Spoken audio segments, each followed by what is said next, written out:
भक्तजनों, माताओं, बहनों, सादर जय श्री कृष्ण। हमारे YouTube चैनल में आप सभी का बहुत बहुत स्वागत है। मैं हूं आपके साथ आचार्य धर्मेंद्र शास्त्री। आज हम आपको श्रावण सोमवार की प्राचीन कथा सुनाने जा रहे हैं। इस कथा को अंत तक जरूर सुनिएगा और सुनने के बाद अधिक से अधिक लोगों को शेयर भी करिएगा। बोलिए शंकर भगवान की जय, पार्वती माता की जय। मृत्युंजय महारुद्र त्राहि मां शरणागतम, जन्म मृत्यु जरा व्याधि पीड़ितम कर्म बंधनैहि। प्राचीन समय में अमरपुर नामक एक नगर में एक धनी व्यापारी निवास करता था। दूर दूर तक उसका व्यापार फैला हुआ था। नगर में उस व्यापारी का सभी लोग मान सम्मान करते थे।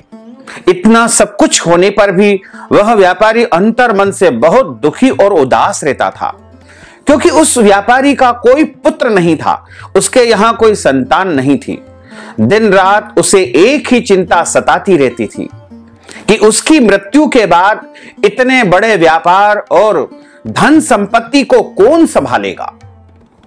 पुत्र पाने की इच्छा से वह व्यापारी प्रत्येक सोमवार के दिन भगवान शिव जी के मंदिर में जाकर के शिव जी की पूजा किया करता था, व्रत किया करता था और सायंकाल के समय शिव मंदिर में जाकर के भगवान शिव जी के सामने घी का दीपक भी प्रज्वलित किया करता था।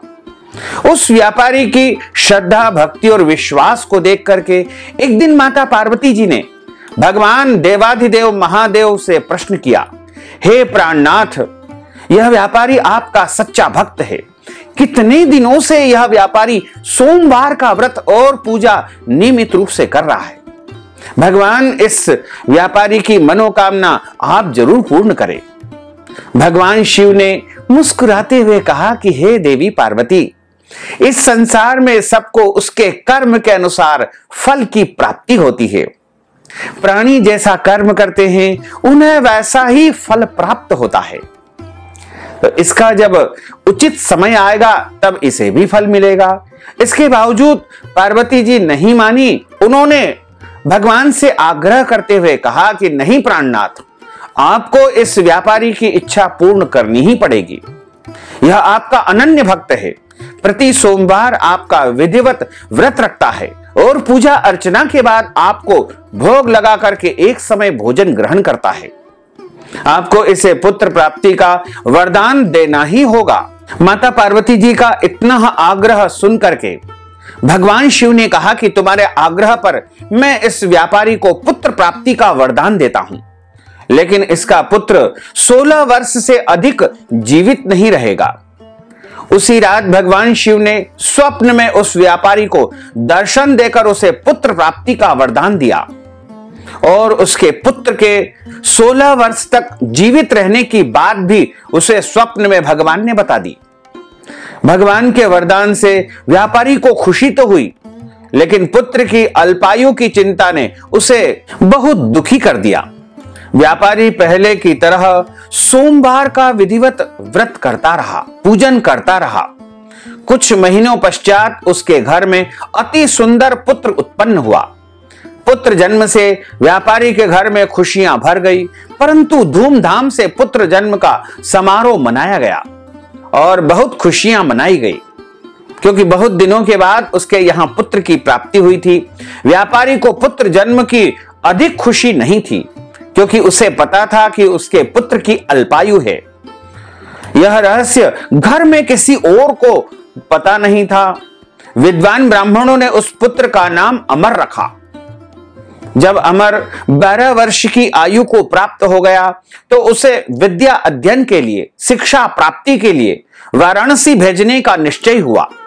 व्यापारी ने अमर के मामा दीपचंद को बुलाया और कहा कि अमर को शिक्षा प्राप्ति के लिए वाराणसी लेकर के जाओ। अमर अपने मामा के साथ विद्या अध्ययन करने के लिए निकल गया। रास्ते में जहां भी अमर और दीपचंद रात्रि विश्राम के लिए ठहरते, वहां पर यज्ञ करते और ब्राह्मणों को भोजन कराते थे। लंबी यात्रा के बाद अमर और दीपचंद एक नगर में पहुंचे। उस नगर के राजा की कन्या के विवाह की खुशियां में पूरा नगर सजाया गया था। निश्चित समय पर बारात आ गई, लेकिन वर का पिता अपने बेटे के एक आंख से काणे होने के कारण बहुत चिंतित था। उसे इस बात का भय सता रहा था कि राजा को इस बात का पता चलने पर कहीं वह विवाह से इनकार न कर दे। इससे उसकी बहुत बदनामी होगी और बारात खाली लौट जाएगी। वर के पिता ने अमर को देखा तो उसके मस्तिष्क में, उसके मन में एक विचार आया। उसने सोचा कि क्यों न इस लड़के को दूल्हा बना करके राजकुमारी से इसका विवाह करवा दूं और विवाह के बाद इसको धन दे करके विदा कर दूंगा और राजकुमारी को अपने नगर में ले जाऊंगा, अपने घर की वधू बना लूंगा। वर के पिता ने इसी संबंध में अमर और दीपचंद से बात की। दीपचंद ने धन मिलने के लालच में वर के पिता की बात को स्वीकार कर लिया और अमर को दूल्हे के वस्त्र पहना करके राजकुमारी चंद्रिका से विवाह करा दिया गया। राजा ने बहुत सारा धन देकर के राजकुमारी को विदा कर दिया। अमर जब लौट रहा था तो सच नहीं छिपा सका और उसने राजकुमारी की ओढ़नी पर लिख दिया, राजकुमारी चंद्रिका, तुम्हारा विवाह तो मेरे साथ हुआ था। मैं तो वाराणसी में शिक्षा प्राप्त करने जा रहा हूं।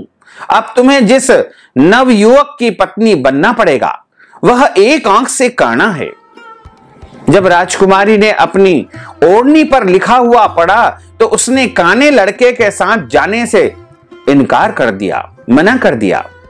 राजा ने सब बातें जान करके राजकुमारी को महल में रख लिया और हर अमर अपने मामा दीपचंद के साथ वाराणसी में विद्या अध्ययन करने के लिए पहुंच गया। अमर ने गुरुकुल में शिक्षा की शुरुआत की, पढ़ना शुरू कर दिया। जब अमर की आयु 16 वर्ष की हुई तो उसने एक यज्ञ किया। यज्ञ की समाप्ति पर ब्राह्मणों को भोजन करवाया और खूब अन्न वस्त्र दान किए। रात्रि को अमर अपने शयन कक्ष में सो गया। भगवान शिव जी के वरदान के अनुसार शयना अवस्था में ही अमर के प्राण पखेरु उड़ गए। सूर्योदय होने पर मामा अमर को मृत देख करके रोने पीटने लगा। आसपास के लोग भी एकत्र होकर के दुख प्रकट करने लगे। मामा के रोने विलाप करने के स्वर समीप से गूंजते हुए भगवान शिव और माता पार्वती ने भी सुने। पार्वती जी ने भगवान से कहा कि प्राणनाथ, मुझसे इसके रोने के स्वर सहन नहीं हो रहे, आप इस व्यक्ति के कष्ट को अवश्य दूर करें। भगवान शिव ने माता पार्वती जी के साथ अदृश्य रूप में समीप जाकर के अमर को देखा तो पार्वती जी से बोले कि हे देवी, हे पार्वती, यह तो उसी व्यापारी का पुत्र है। मैंने इसे 16 वर्ष की आयु का वरदान दिया था। इसकी आयु अब पूर्ण हो गई है। पार्वती ने फिर भगवान शिव से निवेदन किया कि हे प्राणनाथ, आप इस लड़के को जीवित करें, नहीं तो इसके माता पिता पुत्र की मृत्यु के कारण रो रो करके अपने प्राणों का परित्याग कर देंगे। इस लड़के का पिता तो आपका परम भक्त है। वर्षों से वह सोमवार का व्रत करते हुए आपको भोग लगा रहा है। पार्वती जी के आग्रह करने पर भगवान शिव ने उस लड़के को जीवित होने का पुनः वरदान दिया और कुछ ही पल में वह बालक जीवित होकर के उठ बैठा। विद्या अध्ययन पूर्ण होने पर शिक्षा की समाप्ति करके अमर अपने मामा के साथ अपने नगर की ओर चल दिया। दोनों चलते हुए उसी नगर में पहुंचे जहां अमर का विवाह हुआ था। उस नगर में भी अमर ने यज्ञ का आयोजन किया। समीप से गुजरते हुए नगर के राजा ने यज्ञ का आयोजन देखा। राजा ने अमर को तुरंत पहचान लिया। यज्ञ समाप्त होने पर राजा अमर और उसके मामा को अपने महल में ले गए और बहुत सत्कार किया, आतिथ्य किया और कुछ दिन उन्हें महल में रख करके बहुत सा धन वस्त्र दे करके राजकुमारी के साथ में विदा किया। रास्ते में सुरक्षा के लिए राजा ने बहुत से सैनिकों को भी उनके साथ भेज दिया। दीपचंद ने नगर में पहुंचते ही एक दूत को घर भेज करके अपने आगमन की सूचना भेजी। अपने बेटे अमर को जीवित वापस लौटने की सूचना से व्यापारी बहुत प्रसन्न हुआ।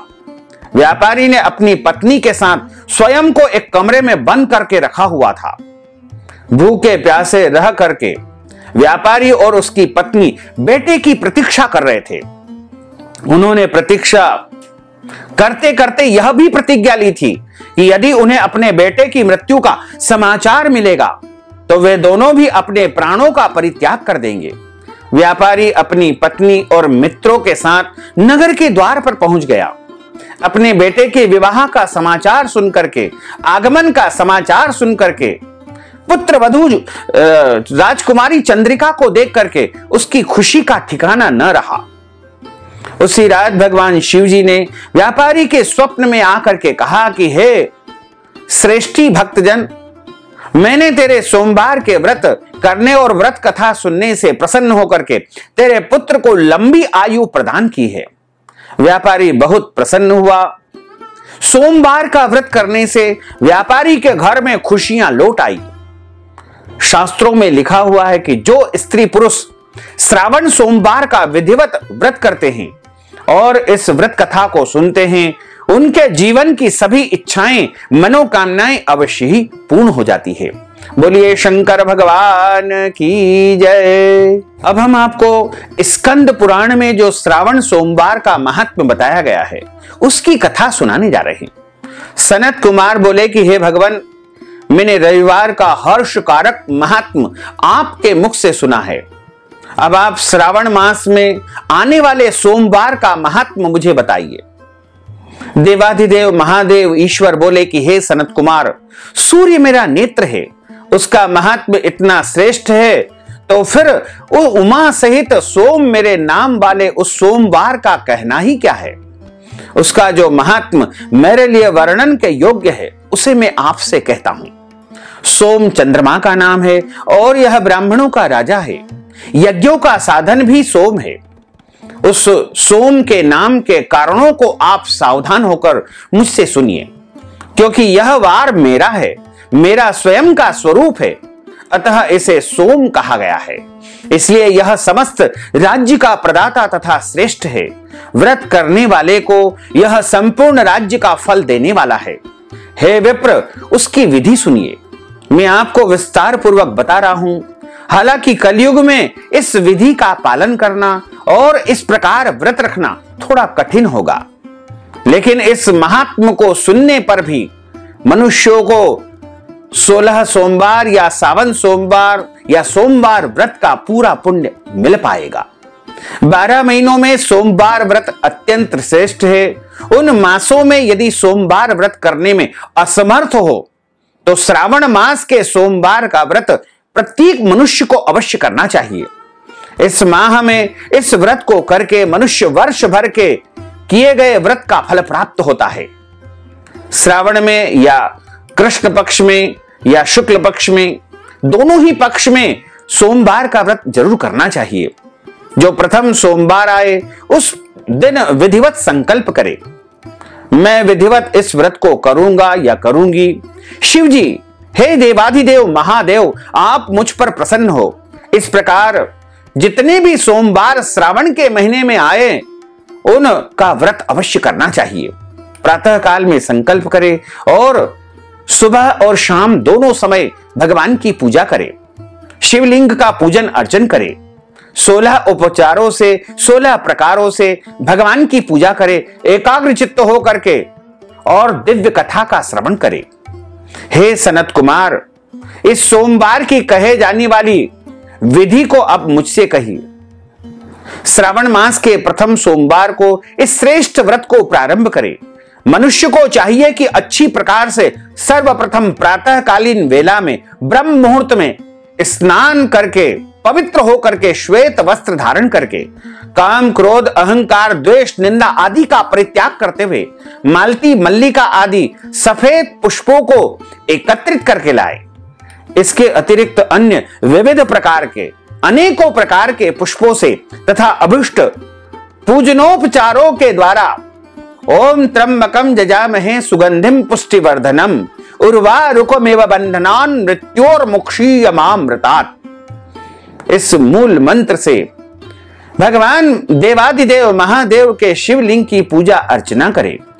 उसके बाद कहे कि हे देवाधिदेव महादेव, हे भावनाश महादेव, उग्र उग्रनाथ भाव शशिमौली रुद्र नीलकंठ शिव तथा भवहारी का मैं ध्यान करता हूं। इस प्रकार अपने विभव के अनुसार मनोहर उपचारों से देवेश शिव का विधिवत पूजन अर्चन करे। जो इस व्रत को करता है उसके पुण्य फल को सुनिए। जो लोग सोमवार के दिन भगवान भोलेनाथ का माता पार्वती जी के सहित पूजन अर्चन करते हैं, वे पुनरावृत्ति से रहित अक्षय लोक को प्राप्त करते हैं, शिव लोक को प्राप्त करते हैं। हे सनत कुमार, इस मास में नक्त व्रत से जो पुण्य प्राप्त होता है उसे मैं संक्षेप में कहता हूं। देवताओं तथा दानवों से भी अभेद्य 7 जन्मों का अर्जित पाप नक्त भोजन से नष्ट हो जाता है, इसमें संदेह नहीं करना चाहिए। अथवा इस अच्युतम व्रत को उपवास पूर्वक धारण करे। इसे करने से पुत्र की इच्छा रखने वाला मनुष्य पुत्र प्राप्त करता है और धन की चाहने वाला धन को प्राप्त करता है। वह जिस जिस अभिष्ट की कामना करता है उसे अवश्य ही प्राप्त कर लेता है। इस लोक में दीर्घकालिक वांछित सुखोपभोग को भोग करके अंत में श्रेष्ठ विमान पर आरूढ़ होकर के वह रुद्र लोक में प्रतिष्ठा को प्राप्त करता है। चित्त चंचल है, धन चंचल है और जीवन भी चंचल है, ऐसा समझ करके प्रयत्न पूर्वक श्रावण सोमवार का व्रत करना चाहिए और इसका उद्यापन भी करना चाहिए। चांदी के वृषभ पर विराजमान स्वर्ण निर्मित शिव तथा माता पार्वती जी की प्रतिमा अपने सामर्थ्य के अनुसार बनानी चाहिए। इसमें धन की कंजूसी बिल्कुल भी नहीं करना चाहिए। यदि आपको भगवान ने समर्थवान बनाया है, आपके पास धन है, तो प्रभु के लिए धन का बिल्कुल भी कंजूसी न करे, कृपणता न दिखाएं और दिव्य तथा शुभ लिंग तो भद्र मंडल ब्राह्मण के द्वारा निर्मित करवाए। उसमें 2 श्वेत वस्त्रों से युक्त एक घट की स्थापना करे।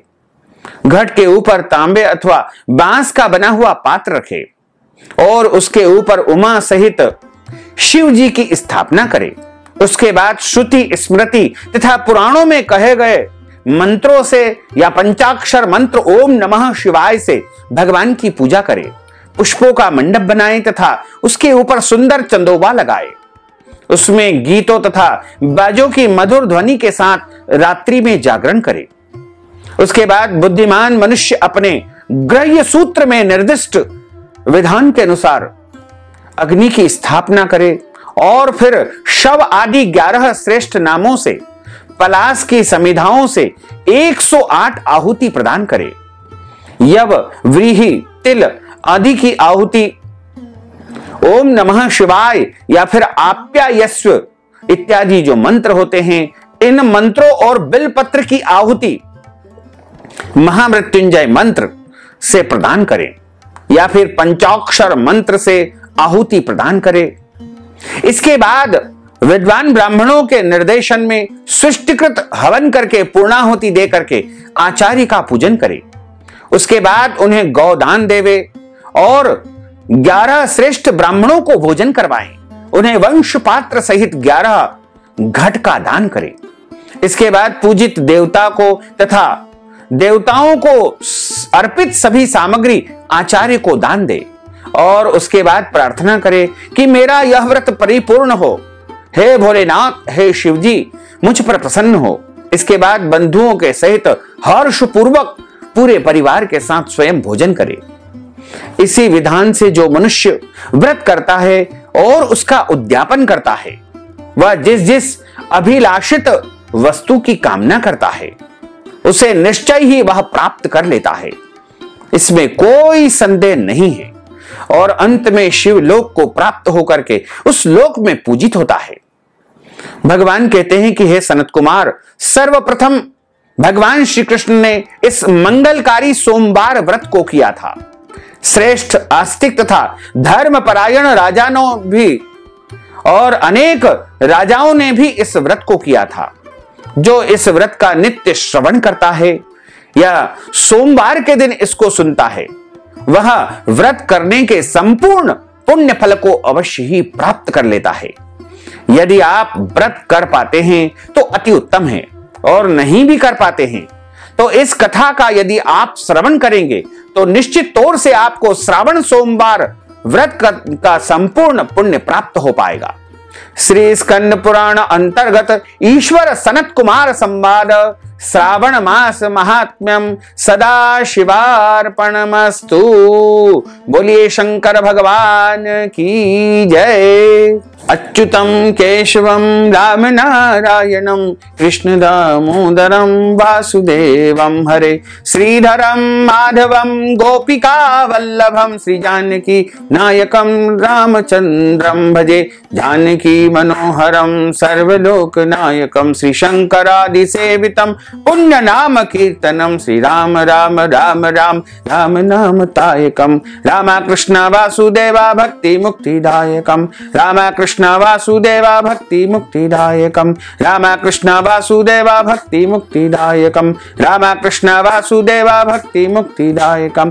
बोलिए शंकर भगवान की जय, पार्वती माता की जय, गजानंद गणपति भगवान की जय। भक्तजनों, माताओं बहनों, यदि आप श्रावण सोमवार के निमित्त कथा की दक्षिणा प्रदान करना चाहते हैं, वस्त्रदान, अन्नदान, गोदान या फिर कोई भी पूजन पाठ हमारे माध्यम से करवाना चाहते हैं, तो इस हेतु अपना नाम और गोत्र व्हाट्सएप के माध्यम से भेज करके नगद राशि हमारे गूगल पे, फोन पे अथवा पेटीएम नंबर या फिर अकाउंट नंबर के माध्यम से भेज करके श्रावण सोमवार का संपूर्ण पुण्य लाभ आप प्राप्त कर सकते हैं। साथ ही आप सभी से अनुरोध है कि इस ज्ञानवर्धक वीडियो को अधिक से अधिक लोगों को शेयर करिएगा, लाइक करिएगा, कमेंट करिएगा और यदि अभी तक आपने सब्सक्राइब नहीं किया है तो अभी और इसी समय सब्सक्राइब अवश्य कर लीजिए। आपको और आपके पूरे परिवार को सादर जय श्री कृष्ण, सादर धन्यवाद।